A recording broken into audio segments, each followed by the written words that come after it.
Monsieur Ravenot, vous mettez en place une démarche justement pour accompagner les maires de communes ou les responsables de restauration collective qui s'appelle Mon Resto Responsable. Vous pouvez nous en donner quelques détails sur cette démarche et comment elle fonctionne? Je peux vous en donner quelques détails et même un peu plus. On vous remettra à la fin, à la sortie, la plaquette de présentation de l'ensemble, parce qu'évidemment, on peut faire une présentation en 2 minutes comme on peut faire une présentation en 1h30 ou 2 heures. Donc on va être plutôt sur la version quelques minutes, là, si j'ai bien compris. Cet outil, c'est un outil pour vous. Oui, c'est un petit peu normal. Moi, donc, je suis chargé de projet Mon Resto Responsable à la Fondation Nicolas Hulot, sachant qu'on travaille sur la thématique de la restauration collective depuis le Grenelle de l'environnement et même avant, depuis le pacte écologique, puisque c'était une des propositions du pacte écologique de faire en sorte que la restauration collective aide à structurer les territoires.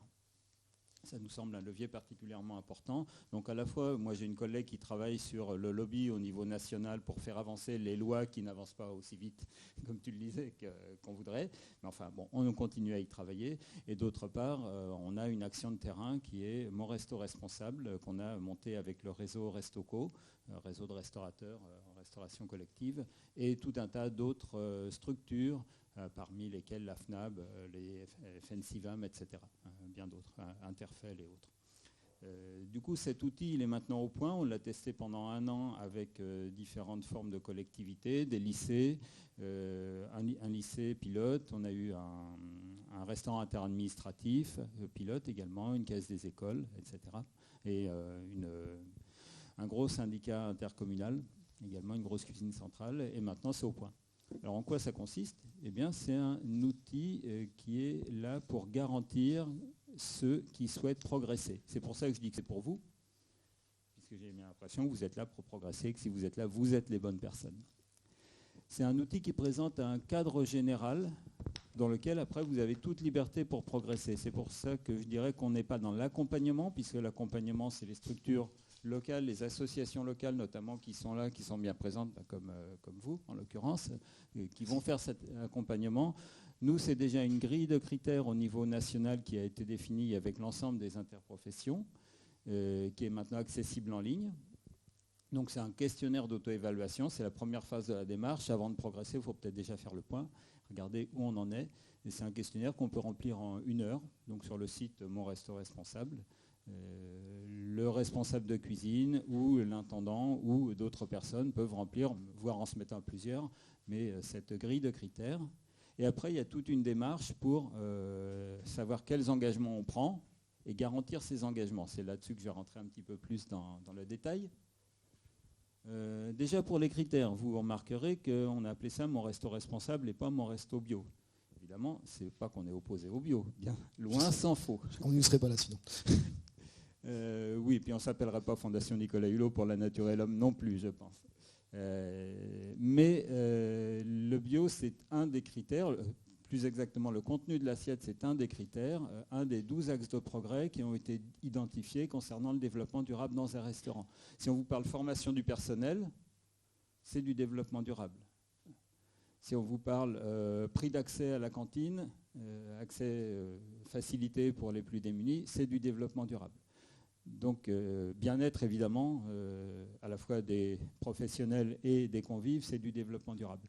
Donc cette grille de critères balaye sur autour de 4 piliers et plus exactement 12 axes de progrès, dont les conditions de production, c'est-à-dire le bio, mais aussi d'autres, il n'y a pas que le bio, hein, il y a aussi d'autres bonnes conditions de production qui sont notées, on va dire, dans la grille un petit peu moins haut que le bio, soyons francs, parce que nous, ce qu'on préconise à terme, c'est l'arrêt des pesticides, donc clairement le bio, mais tout le monde n'y arrivera pas d'un seul coup. Donc il y a d'autres SICO qui sont mis en avant dans la grille, qui sont comptabilisés. Et il y a aussi la filière bleu blanc cœur qui est comptabilisée. Et puis il y a la proximité. On a bien fait la différence. Il faut travailler sur la proximité et sur les conditions de production. Ce n'est pas l'un ou l'autre, comme certains ont tendance à vouloir nous le faire croire en ce moment. Évidemment, il faut progresser sur les deux. Et puis, il y a la façon de cuisiner, c'est-à-dire le fait de cuisiner tout simplement. Redonner du sens au métier et arrêter d'utiliser des fonds de sauce tout faits, enfin limiter autant que faire se peut l'utilisation de produits tout faits. Donc ça, je viens de vous énoncer les 3 axes de progrès pour le contenu de l'assiette. Il y a encore 9 autres axes de progrès, donc j'ai balayé rapidement, vous les découvrirez sur les questionnaires, mais effectivement qui traitent tous les éco-gestes, les produits lessiviels qu'on utilise pour l'entretien, etc. Il y a beaucoup de facteurs, les éco-gestes, les économies d'énergie pour la cuisine, cuisson à four, avec des fours à température qui permettent de cuire pendant toute la nuit, par exemple pour les viandes, etc. Il y a beaucoup d'axes de progrès. Donc l'ensemble s'appelle Mon Resto Responsable, et là, je viens de vous parler des 12 axes de progrès. L'originalité ensuite, c'est que vous mettez tous en place, pour ceux en tout cas qui sont cuisiniers, je suis certain que personne dans la salle, en remplissant sa grille, va être dans le rouge partout. C'est une grille qui est très simple, hein, c'est-à-dire que c'est des questions oui je fais ou non je ne fais pas. Donc c'est pour ça que vous pouvez y répondre en 1 heure.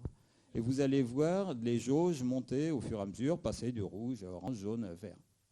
Je suis certain que beaucoup d'entre vous sont dans le vert pour un certain nombre d'axes de progrès, et encore dans le rouge ou dans l'orange pour d'autres, mais c'est visuel.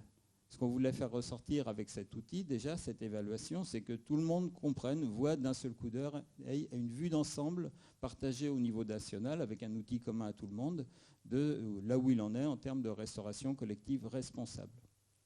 Et après, une fois qu'on s'est dit là où on en est, comment est-ce qu'on progresse? Donc la phase 2. Ce qui est proposé en phase 2, c'est que des cuisiniers rencontrent d'autres cuisiniers. Ce qui n'est pas toujours évident, parce que souvent, vous n'avez pas le temps de le faire. Ou ça ne vous vient pas à l'idée. Vous n'allez pas un matin décrocher le téléphone pour demander à un confrère de venir vous rendre visite, pour discuter. Et il faut des lieux comme ça où on discute entre nous. D'autres cuisiniers qui sont déjà inscrits dans la démarche, ou peu importe, juste rencontrer d'autres cuisiniers pour échanger sur leur métier? A priori, qui ont déjà rempli eux-mêmes le questionnaire d'auto-évaluation pour qu'on parle de la même chose, mais c'est tout. C'est pour ça que potentiellement, c'est vous tous. Donc c'est la deuxième phase qui est déjà, on appelle ça une visite technique, mais tout simple, c'est un bien grand mot pour dire que c'est un autre technicien qui vient rendre visite. L'idée, c'est la première phase, vous êtes devant un questionnaire, c'est bien, mais c'est jamais qu'un ordinateur. La deuxième phase, c'est vous rencontrer un collègue et vous discuter. Alors c'est très simple, moi j'ai suivi plusieurs de ces marches de ces visites. Hein. Vous suivez la marche en avant, vous arrivez à 9h30, vous suivez la marche en avant du produit et puis vous échangez. Moi j'ai vérifié, j'ai testé le système pour voir que je servais à rien et de fait je servais à rien. Donc il y a une phase d'auto-diagnostic, puis une phase de diagnostic partagé. Voilà, de discussion, on va dire. On ne se prend pas la tête, c'est vraiment pas un audit, ça n'a rien d'une certification. C'est pas le collègue qui va venir critiquer ce que vous faites ou voir si vous respectez des normes, ceci, cela. Pas du tout. C'est uniquement un échange. Et cet échange, il est intéressant parce qu'il permet d'échanger sur la pratique. Je pense que je n'ai pas à vous convaincre de l'intérêt d'échanger sur les pratiques avec des collègues. Donc, suite à cela, eh bien, il faut réunir votre équipe et puis discuter. 1h30, 2 heures de réunion, et vous dites, voilà où on en est, voilà ce que le collègue nous a dit, maintenant qu'est-ce qu'on fait? Donc c'est le restaurant qui choisit ses pistes d'engagement, lui et lui seul, sur les 12 axes de progrès. Alors sur ces axes d'engagement, il y a une méthode magique qui existe après pour changer les démarches, ou alors justement chaque restaurant va un peu prendre ses initiatives? Est-ce qu'il y a une méthode magique qui existe et qu'on peut dupliquer tout simplement? Alors, je ne dirais pas qu'il y a une... je vais peut-être finir par expliquer la fin de la méthode, puisque sinon ça risque d'être un petit peu confus, et après je répondrai à la question si c'est magique ou pas. La fin de la méthode, c'est qu'une fois que vous prenez vos engagements, encore faut-il les communiquer. Et ça, en général, vous ne savez pas bien faire, on ne va pas vous le reprocher, vous êtes cuisinier, vous n'êtes pas communicant. En fait, cette méthode, on l'a montée... Je vous passe fait grâce parce qu'on n'a pas le temps, mais avec un grand nombre de réunions de concertation, elle a véritablement été montée à la demande des responsables de cuisine qui nous ont dit on fait des choses, mais on ne sait pas les valoriser. On ne sait pas valoriser ce qu'on fait déjà. Mais justement, là, vous allez vous allez d'abord pouvoir valoriser ce que vous faites. Et vous allez également prendre des engagements et tout de suite, on va vous donner le logo « Ici, mon resto responsable s'engage » que vous mettrez sur la porte de votre restaurant. Donc, c'est la confiance. Vous communiquez sur le fait que vous engagez. Tout de suite, vous avez le logo « Ici, je m'engage ». C'est pas faux, vous vous engagez. Après, on va voir comment il y aura une vérification du respect de cet engagement. Là, vous vous engagez. Ensuite, vous allez mener vos propres pistes d'engagement avec vos partenaires que vous allez associer à cet engagement lors d'une séance publique d'engagement. Donc c'est à partir de là qu'on vous donne le logo. Vous publiez vos engagements, une séance d'une heure et demie comme ici, où vous invitez vos parties prenantes, c'est bien quand on est une quinzaine de personnes, hein, donc des parents d'élèves, des professionnels d'autres établissements, des fournisseurs. Et là, vous dites tout simplement, ben voilà, sur tel axe, on en est là, on montre les jauges, on en est là, et on prend tel et tel engagement. Et vous avez évidemment un petit échange, mais ce n'est pas aux gens qui viennent de vous dire ce que vous devez faire. Par contre, vous établissez un dialogue. Ensuite, en revanche, une fois que on va mettre entre 6 mois et 2 ans, mais nous on considère qu'1 an c'est bien, l'année suivante, vous organisez la même chose, mais en séance de garantie ce coup-là. C'est-à-dire, vous remplissez la grille pour voir l'évolution des grilles, vous refaites une visite technique parce que c'est toujours sympa d'avoir un collègue qui vient, ce n'est pas forcément le même.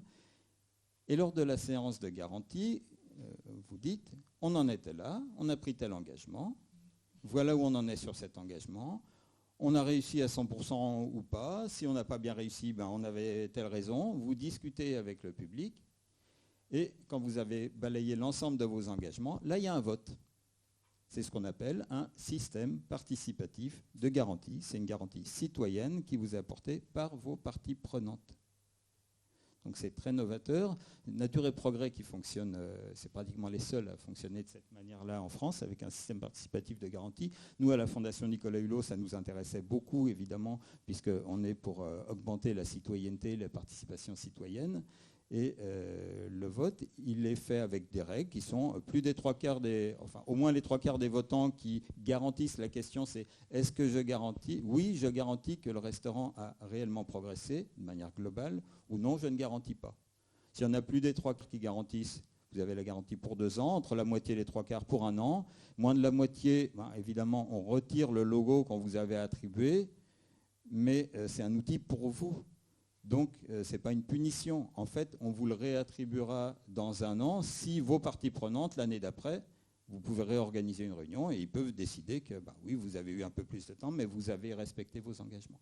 Donc, ce qui est jugé, ce n'est pas tellement l'état des lieux, mais c'est plutôt la progression et l'envie de progresser. C'est absolument pas un label, c'est-à-dire qu'on ne garantit pas un niveau, c'est absolument pas en concurrence avec des labels qui peuvent exister. On garantit que le restaurant, enfin, vos parties prenantes garantissent que le restaurant a pris des engagements, qu'il les a respectés, évidemment, qu'il va en prendre d'autres.